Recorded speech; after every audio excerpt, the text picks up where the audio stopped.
गोदी मीडिया के बहकावे में मत आइए दोस्तों। बड़ी खबर यह है कि भारतीय जनता पार्टी जिस तरह से मुद्दों से भटकाना चाहती थी, जिस तरह से पश्चिम बंगाल के चुनावों में फायदा लेना चाहती थी, उसके चलते उसका परिसीमन बिल जो है उससे हार का सामना करना पड़ा है, क्योंकि उन्हें चाहिए थे लोकसभा के अंदर 2/3 बहुमत, मगर उन्हें मिले 278 वोट, विपक्ष की तरफ से पड़े 211 वोट। खबर यह है, इसके अलावा कुछ नहीं। गोदी मीडिया आपको बता रहा है कि विमेन्स रिजर्वेशन बिल जो है, नारी शक्ति बिल डिफीट हो गया है। ऐसा कुछ नहीं है। जाहिर सी बात है, हमने देश के गृह मंत्री अमित शाह को सुना और अमित शाह लगातार परिसीमन बिल को महिलाओं के अधिकार के साथ जोड़ रहे थे, लगातार कह रहे थे कि आपको देश की महिलाएं माफ नहीं करेंगी।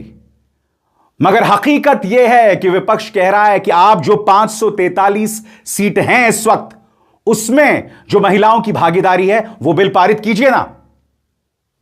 वो मंजर जब यह बिल डिफीट हुआ डिवीजन नंबर 1 देखा जाए। प्लीज अपनी अपनी सीट पे बैठिए। प्लीज अपनी सीट पे बैठिए।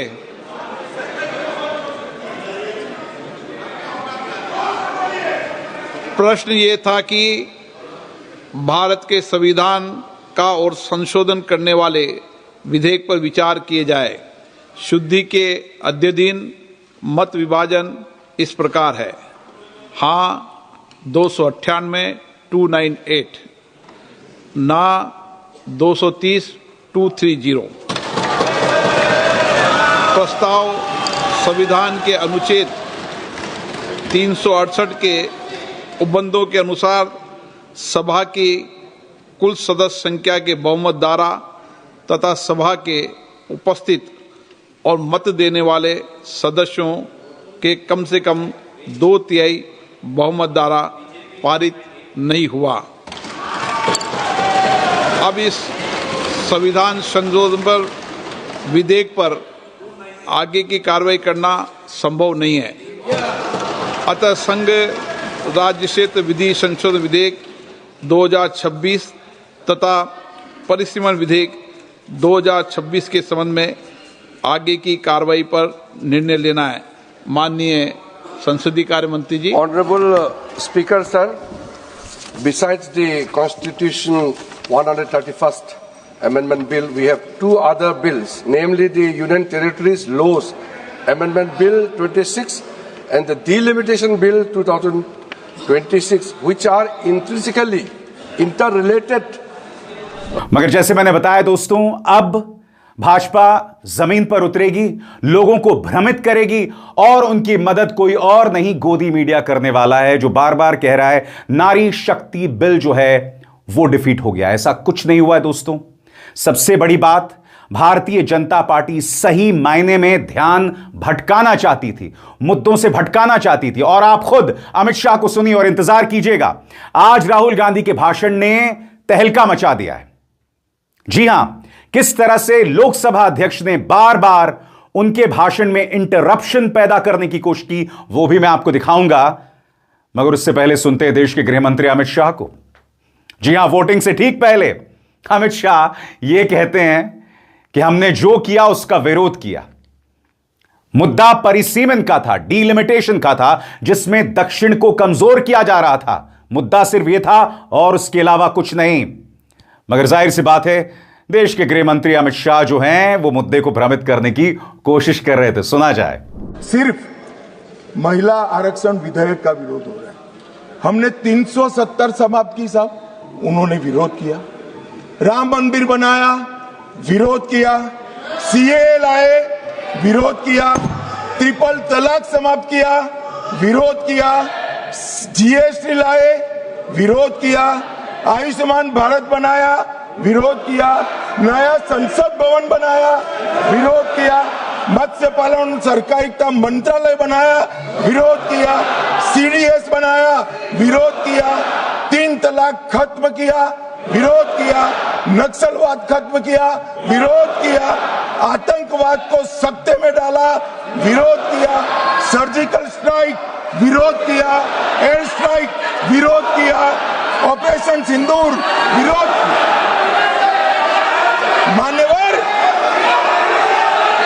मान्यवर इन्होंने अच्छे बुरे सोचे बगैर नरेंद्र मोदी जी जो कर रहे हैं इसका विरोध करने का ठान लिया। मुझे तो था आज देश की माताओं बहनों के लिए,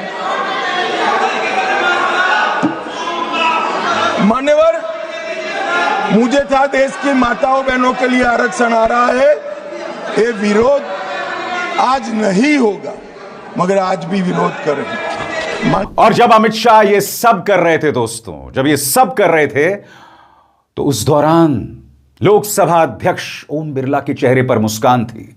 अमित शाह राहुल गांधी पर प्रहार करते गए, उन्होंने कुछ नहीं कहा, मगर यही जब राहुल गांधी कर रहे थे उन्होंने अडानी का नाम नहीं लिया, प्रधानमंत्री का नाम नहीं लिया, मगर देखिएगा किस तरह से वो बौखला गए। राहुल गांधी असंसदीय शब्दों का इस्तेमाल भी नहीं कर रहे थे, मगर खुद ओम बिरला ने उनके भाषण में व्यवधान पैदा किया जो अप्रत्याशित है, कई मायनों में अप्रत्याशित है। स्वतंत्र और आजाद पत्रकारिता का समर्थन कीजिए, सच में मेरा साथी बनिए। बहुत आसान है दोस्तों, इस ज्वाइन बटन को दबाइए और आपके सामने आएंगे ये 3 विकल्प, इनमें से एक चुनिए और सच के इस सफर में मेरा साथी बनिए। और आप जानते हैं लोकसभा के अंदर आज का दिन एक नायाब मिसाल थी कि लोकसभा अध्यक्ष ओम बिरला किस तरह से सत्ता पक्ष भारतीय जनता पार्टी के लिए पक्षपात करते हैं और किस तरह से वो राहुल गांधी के खिलाफ उनका हर कदम होता है। राहुल गांधी अपने भाषण में एक कहानी सुना रहे थे, लोकसभा अध्यक्ष को उस पर भी प्रॉब्लम थी। जब राहुल गांधी ने प्रधानमंत्री नरेंद्र मोदी को नोटबंदी का, बालाकोट का जादूगर बताया तो सत्ता पक्ष को तो प्रॉब्लम थी ही, लोकसभा अध्यक्ष ओम बिरला को भी थी। बड़ा प्रश्न, अगर राहुल गांधी कोई कहानी सुना रहे हैं तो लोकसभा अध्यक्ष को उसमें क्या प्रॉब्लम हो सकती थी? क्या वो असंसदीय है? रिजिजू जो कि संसदीय कार्य मंत्री हैं, वो खड़े होकर कहते हैं कि जादूगर एक असंसदीय शब्द है। मैं यही समझना चाहता हूं, आखिर किस वजह से उन्होंने जादूगर शब्द को असंसदीय कहा? सबसे पहले मैं आपको दिखाना चाहता हूं राहुल गांधी का भाषण का वो हिस्सा जब उन्होंने प्रधानमंत्री को जादूगर कहा और किस तरह से बीजेपी तो हिल ही गई, लोकसभा अध्यक्ष ओम बिरला साहब को दिक्कत होने लगी। सुना जाए, देखा जाए। Sir, the truth is the magician has been caught. The magician of Balakot, the magician of demonetization, the magician of Sindoor has suddenly got caught. Why? Yeah. Because he was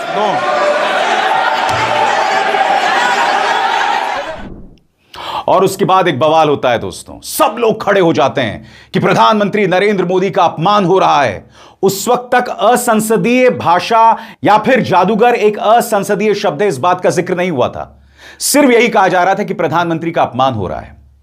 सीधी सी बात है, इसमें कौन सा अपमान है मैं समझना चाहता हूं। क्या प्रधानमंत्री नरेंद्र मोदी की आलोचना नहीं हो सकती? प्रॉब्लम यह है कि राहुल गांधी जब भी कुछ कहते हैं तो भाजपा को जबरदस्त तकलीफ होती है। देखिए, उसके बाद करीब 3 मिनट का क्लिप है दोस्तों, बवाल क्या हुआ देखिए। the truth is the magician has been caught. The magician of Balakot, the magician of demonetization, the magician of Sindhur has suddenly got caught. Why? Yeah. Because he was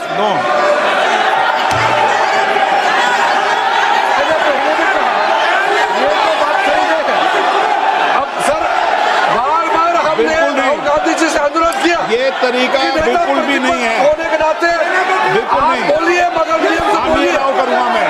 और ये इस देश का 140 करोड़ का चुना हुआ प्रधानमंत्री को ये अनाप शराब बात करके क्या साबित करना चाहते हैं?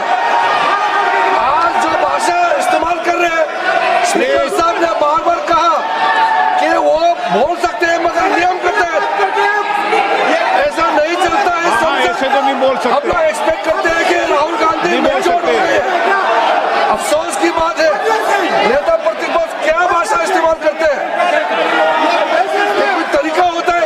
देश का प्रधानमंत्री 140 करोड़ लोगों ने मिलकर प्रधानमंत्री बनाया है। आप इस तरह से अलग से बातें करते हैं, आपको शोभा नहीं देते हैं। क्या बात करते हैं?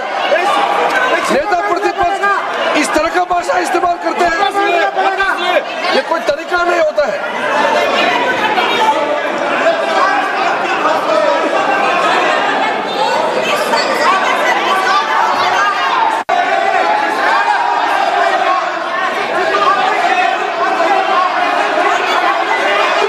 मैं इतना कहना चाहता हूँ सर, रक्षा मंत्री जी को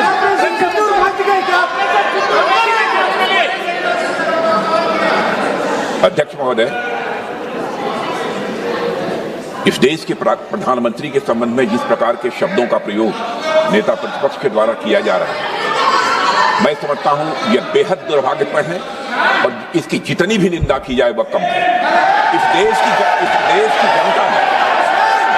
की जनता ने उन्हें प्रधानमंत्री बनाया है। हमारे दल को इतनी स्ट्रेंथ दी है जिससे स्ट्रेंथ के कारण वह प्रधानमंत्री बने। या किसी व्यक्ति का यह अपमान नहीं कर रहे हैं बार बार मैजिशियन कहकर, देश की जनता का अपमान कर रहे हैं अध्यक्ष महोदय। और मैं आपसे अनुरोध करना चाहता हूं, जिन शब्दों का इन्होंने प्रयोग किया उसे सदन की कार्रवाई से बाहर निकाला जाना चाहिए और राहुल गांधी को क्षमा मांगनी चाहिए देशवासियों।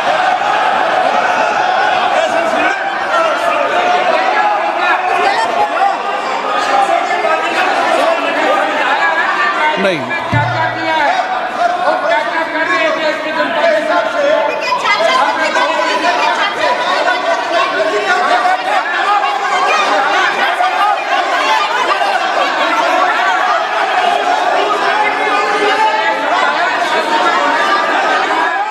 और फिर राहुल गांधी ने दिया करारा प्रहार। उन्होंने कहा कि भारतीय जनता पार्टी सेना नहीं है, भारतीय जनता पार्टी देश नहीं है। आपकी आलोचना होगी, आलोचना के लिए रहिए तैयार, मुद्दे पर बात कीजिए, डायरेक्ट बात कीजिए, सेना का सहारा मत लीजिए, देश का सहारा मत लीजिए। देखिए राहुल गांधी ने किस तरह से प्रहार किया। There is a central confusion, and I have to put this right. There is a central fundamental confusion in the minds of the BJP and its leadership. And the confusion is that they think they are the people of India. You are not the people of India. The people of India are something else.